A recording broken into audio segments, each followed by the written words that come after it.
Hi, I'm Nancy O'Neill. This week on Suncoast FYI, from the Friendship Centers, we have Director of Caregiving Services, Paula Falk, the race director for the annual Andrew Monroe Memorial 5K Walk Run, Stacey Monroe, and SNN's Allison Henning, who's co-hosting this year's Fireworks on the Bay. All next on Suncoast FYI.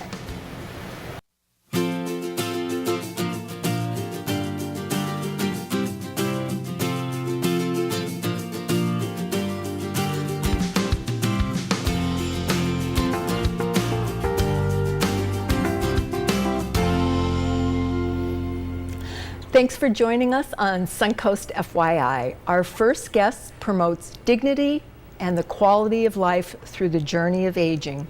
Paula Falk is the Director of Caregiving Services for the Friendship Center of Sarasota County, and she joins us to talk about the Friendship Center and caregiver support services. And good morning. Thank you for having me. Thank you. Now, I believe what I just introduced about you, that is your mission statement. It is. For the center. Could you tell us a little bit more about your organization, please, Paul? Sure.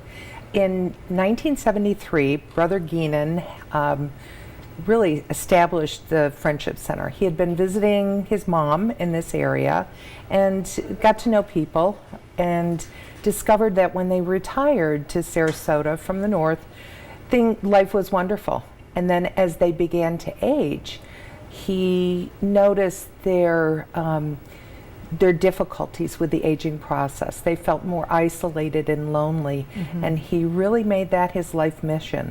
So with very little money in his pocket and a good friend who became our first volunteer, established the Friendship Center. Okay, and I understand that, so now what you have is an adult daycare service center.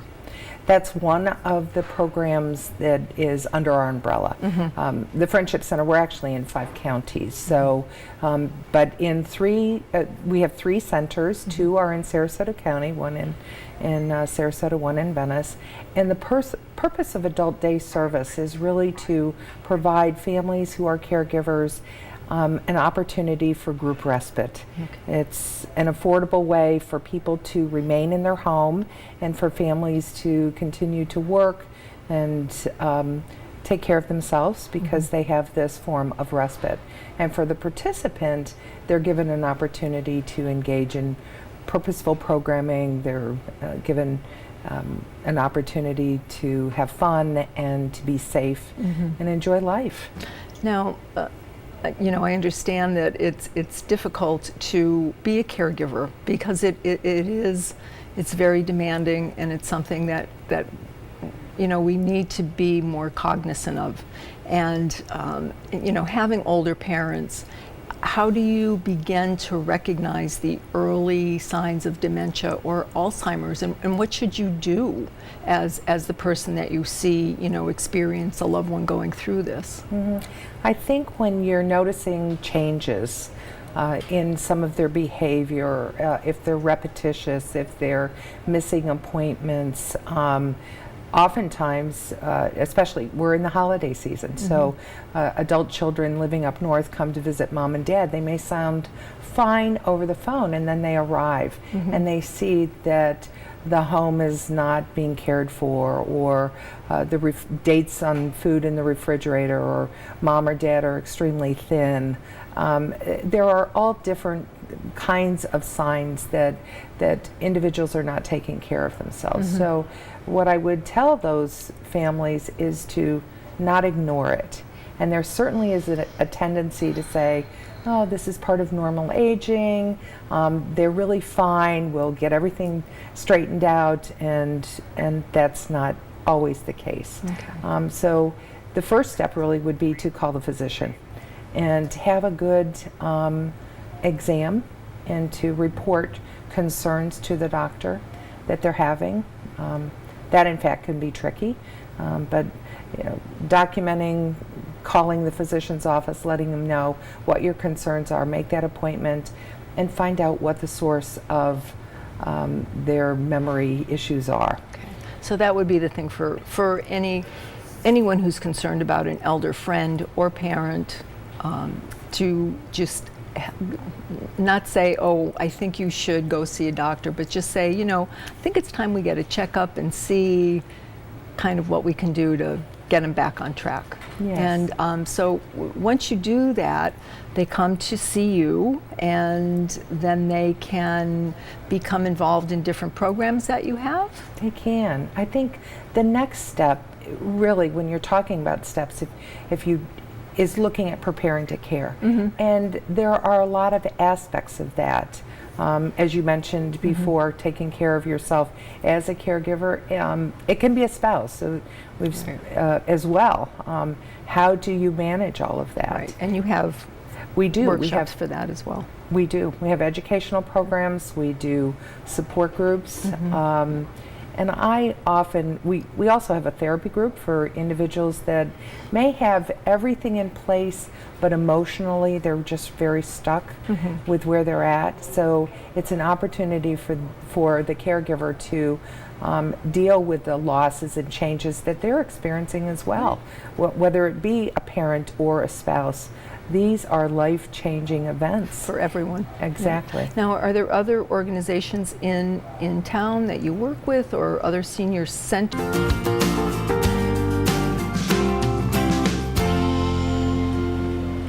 Welcome back to Suncoast FYI. Joining us now is Stacey Monroe, race director for the Andrew Monroe Memorial 5K Walk Run. And she tells us why the race is so important to her. Thank you so much for being with us thanks today. Thanks for having me. Now, again, let's start with what is the race that you're holding for? The race is in memory of my son, Andrew. He went to Riverview High School and played soccer, and passed away 5.5 years ago in the car accident over spring break. And it took me about 2 years to think about what I wanted to do for his legacy and I came to the legacy of education. I thought, he didn't get to complete his college education. So let's try to do some scholarships for senior athletes at Riverview. And then I thought a little more about it and said, well, if anything happened to me, those scholarships would no longer be available.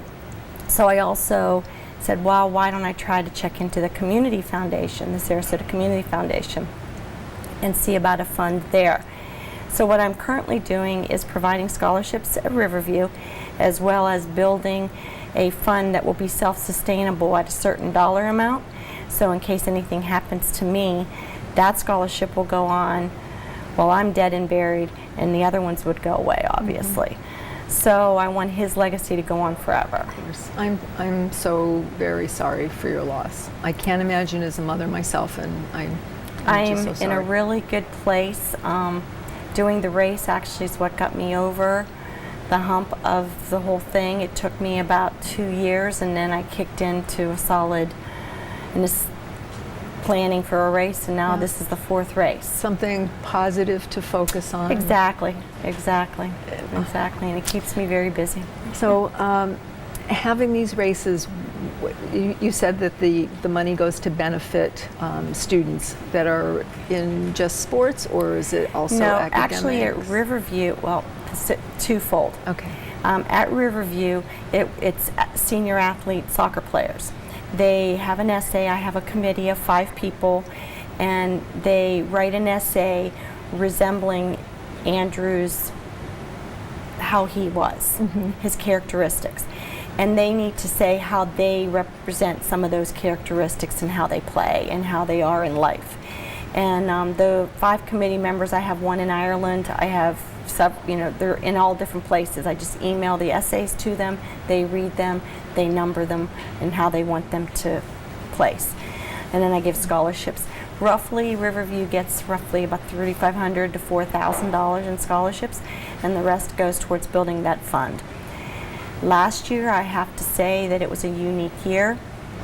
All the essays were so very hard to choose from that I gave 8 scholarships at Riverview. And that was a little bit more, but it was worth it. It was just so worth it. Oh, we all know children need the support and need scholarships. College Even if educations it's are so expensive. $250, because that helps with books. Yep. So Absolutely. and that's what I thought after paying for Andrew's books, one book, Because he So was I- a freshman. He was in a college. freshman down at Florida Gulf Coast. Made it to March for it was his first year. So I wanted that to be able to help. That's great, and it does. Now, where's the race held? Because I know it's coming up soon. The race is actually on January 8th. It's not this Sunday, but obviously it's New Year's. It's the following Sunday. It's on Siesta Key Beach.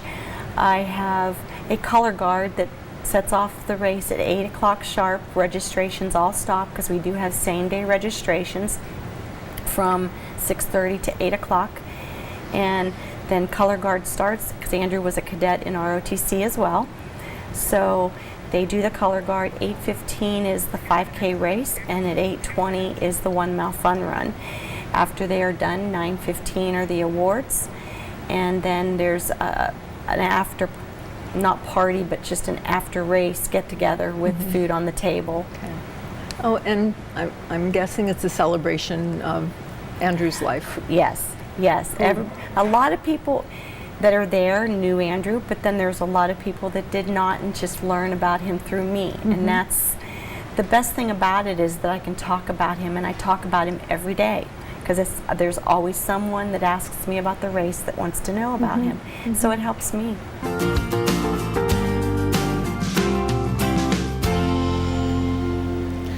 Welcome back to Ring In 2017. SNN will be bringing you Marina Jack's fireworks on the bay. And SNN's own Allison Henning will be co-hosting with Trevor DeGroot. Allison is here to tell us what we can expect this year. Yes, thank you for having Hi, me. thanks. Nice to see you Yes, again. nice to see you too. So how is SNN participating in this New Year's Eve celebration? Well, it's been going on for quite a few years now, and we, as always, are broadcasting it live. So, you know, we're coming down to it, and it's going to be really exciting. Okay, so what else can we expect during the coverage? I know that you'll be there and there'll be loads of people all around, but what Yes. else goes on? Tell us what it's like being there. Well, you know, coming in last year, I hosted last year as well, and it was quite a scene. You know, being new to the Suncoast last year, it was my first experience, and it really was beautiful. You know, as we're broadcasting live, you can expect to see us going live to other places around the nation as well, to kind of take a peek into how their New Year's experience is as compared to ours. So it's kind of cool, you know, having it right here on the bay, very Florida style versus New York City or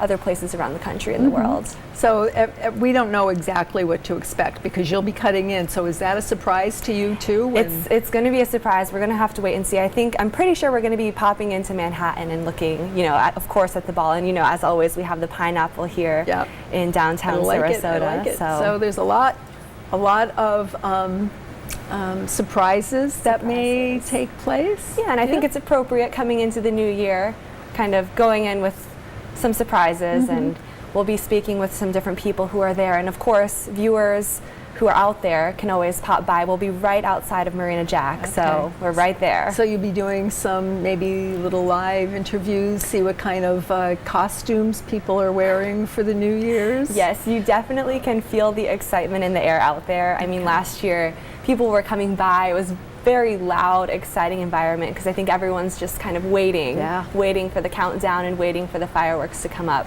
It's an amazing show. And now what time do we start broadcasting live? We will start broadcasting live at 11:30, and the fireworks start right at midnight. We'll do the countdown, we'll have our little celebration, and right when we count down to midnight, the fireworks will go off, and then we will be broadcasting live until 12:30. But the fireworks show is actually a pretty long show. I think it's just over 20 minutes long, so it's really nice. Okay, now what would you say from your perspective would be the best place for our viewers to go watch and take in the fireworks celebration? Well, the fireworks go off from the end of Bayfront Park, and like I said, we will be right outside of Marina Jack. So obviously, Marina Jack is kind of the spot to be, of course, the park as well. But if you're not able to go out, but I think there's a good view anywhere around the bay because it's so extravagant, it's so beautiful. But if you're not able to go out, the cool thing about watching us on SNN, we'll be broadcasting it live, is you get a different perspective because you're able to have the fireworks synchronized with music. So, I mean, I was able to experience it last year I had my headphones on, and so I was watching there live with the music, but that's not something you can get if you just go out there. So watching at home, you get that different taste. Yes, and it's true. I mean, there's a lot of things, and I think the fireworks really show very well over TV. They do. And you get a much closer first-hand perspective of what's going on. So if you're not really the type of person that wants to be out there, tune into SNN Right. because you'll get the best view Definitely. possible. And also for the kids too, you know, sometimes it's really loud for the kids and even the elderly, it might be pretty loud, but so watching from home, you get that music, you get to, you know, it's like you're there. It's like you're there watching, and the music makes all the difference. So what are your New Year's plans for after the show? Oh, after the show, I'm going to be going straight to bed because, as you know, I am always here on the weekends, Yes. so nothing too exciting. I'll be watching the show, enjoying, and then going straight home after that. Okay. All right. Well, that sounds like a pretty, but you have to have a toast. So I hope you always can have the a toast. New Year's toast. Yeah, we popped some champagne last year, so we'll see what Trevor and I do this year. It'll Okay. be a surprise to all of us. All right. Well, that's good. That's good. I'll be looking forward to it, and I'll be Yes. sure to watch you, and hope that you have a be lot of fun. viewers out there and Yes. viewers watching. So Yes. thank you so much for being with us. Thanks for having me. Love Nancy. it. Thanks. Don't go away. Suncoast FYI will be right back.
If you have a business or community event that you would like to share with Suncoast FYI, please call our sales department at 941-361-4239. I'm Nancy O'Neill, and we'll see you next Friday on Suncoast FYI.